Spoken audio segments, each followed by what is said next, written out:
A pressa é inimiga da perfeição, né? Principalmente se considerar que o cérebro já está meio cansado. Depois que a gente faz toda essa configuração de fatiamento, que a gente fez o desenho, fez o download do formato STL, a gente abre o arquivo STL aqui no Ultimaker, a gente clica no botão Slice para ele criar a programação da impressora 3D, a gente regula, configura a configuração da qualidade da produção que a gente quer, se é algo mais refinado ou se é algo mais simples, mais modo rascunho. Depois que a gente fez tudo isso, a gente verifica o tempo que demora a impressão, no caso aqui 1h e 34 minutos, a gente clica no botão salvar.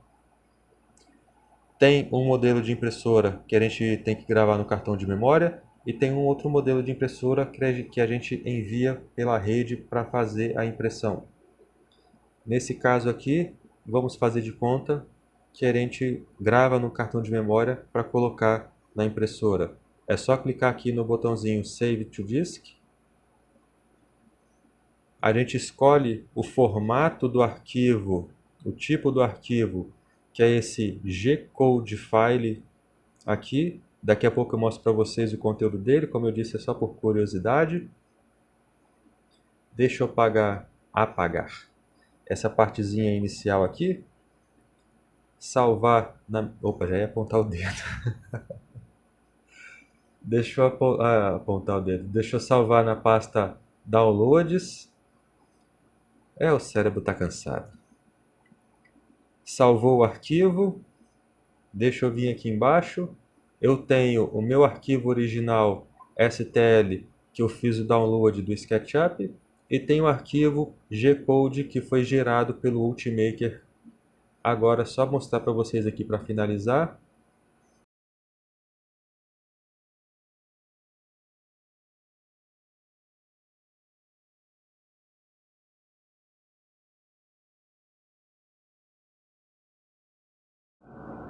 Utilizando o Notepad++, que é bem melhor que o bloco de notas.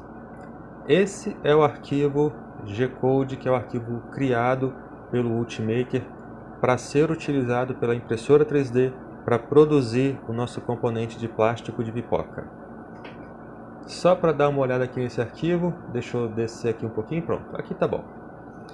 Aqui tem as coordenadas X e Y. Como é que funciona a impressora 3D? Tem uma ponta, nessa ponta ela derrete o filamento de plástico e literalmente essa ponta ela vai passando camada por camada para produzir as nossas peças. Ela faz uma camada de acordo com aquela especificação, com aquela configuração que a gente deixou lá no Ultimaker, se é mais com maior qualidade ou se é mais rascunho. Faz uma camada, depois, só dando um exemplo aqui, pegar por exemplo a linha 1342. Ela vai daquela posição X 168.061 na posição Y 142.291, ela caminha um pouquinho para frente para a posição X 167.371, depois para 142.291 e vai caminhando para fazer uma camada até chegar nesse ponto aqui. Deixa eu achar o ponto aqui, deixa eu dar licença aqui, até chegar nessa linha 1371, que é onde ela meio que termina, meio que não, né? Ela literalmente termina de fazer uma camada e vai subir. Na verdade ela sobe mesmo.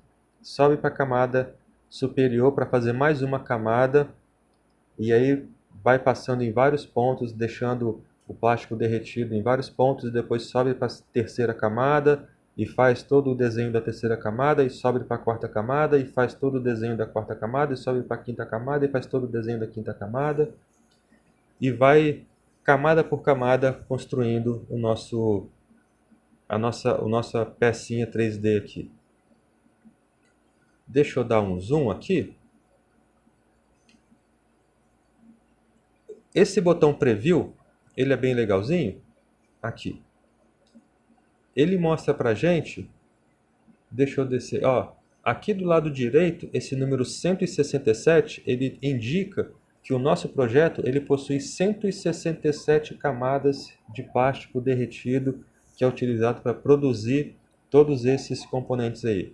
É lógico que o copinho, onde fica a saída do fogo do foguete, a saída da propulsão, possui menos camadas, e o cilindrão maior aqui é o que possui mais camadas.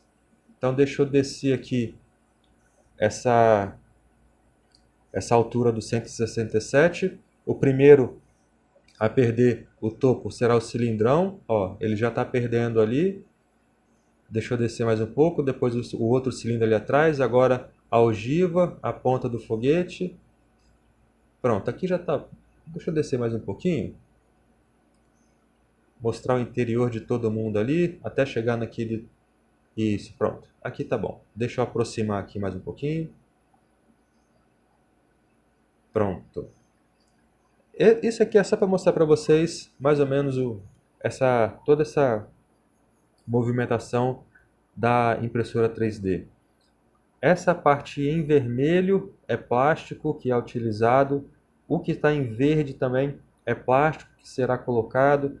O que está em laranja também é plástico que será colocado. Se o objeto fosse completamente oco, ele seria muito mais frágil. Tem como a gente construir, dependendo da espessura da parede, a parede ali da ogiva é aquela parte vermelha e verde. Como ela está bem fininha, tem alguns milímetros, na verdade tem menos, é 0,3 milímetros, então o verde com o vermelho são 0,6 milímetros, não tem nenhum milímetro de plástico ali, é bastante frágil.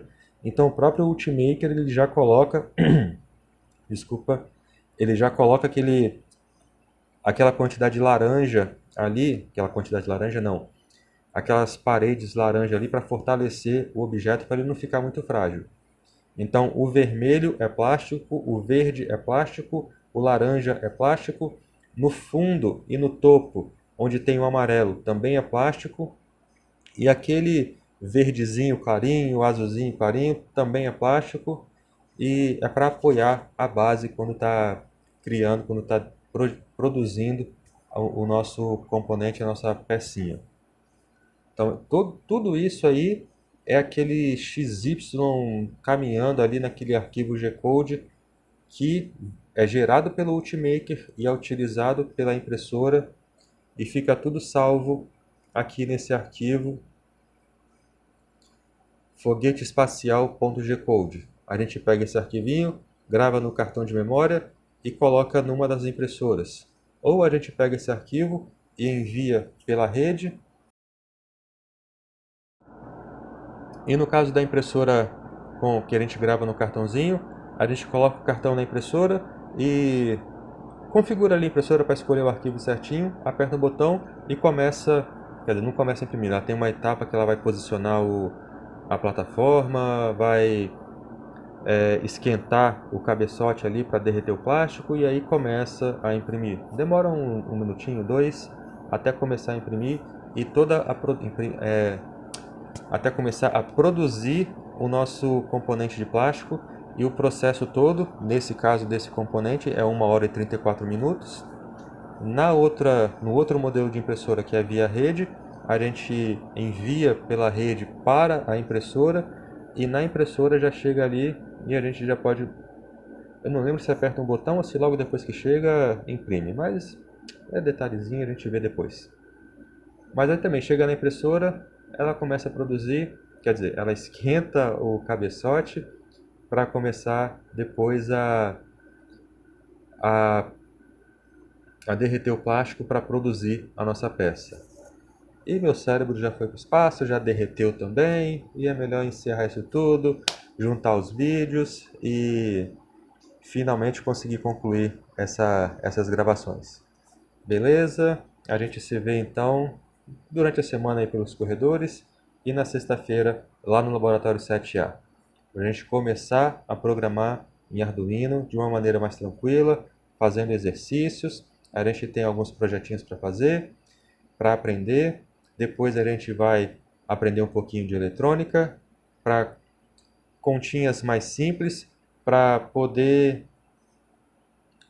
escolher corretamente e montar corretamente o protoboard. A gente vai mexer com solda, depois a gente vai aprender a desenhar no SketchUp e depois a gente vai aprender a utilizar a impressora 3D e no final, na última aula, depois das 45 horas de curso, a última aula, a gente faz um projeto real, do início ao fim. A gente faz um projeto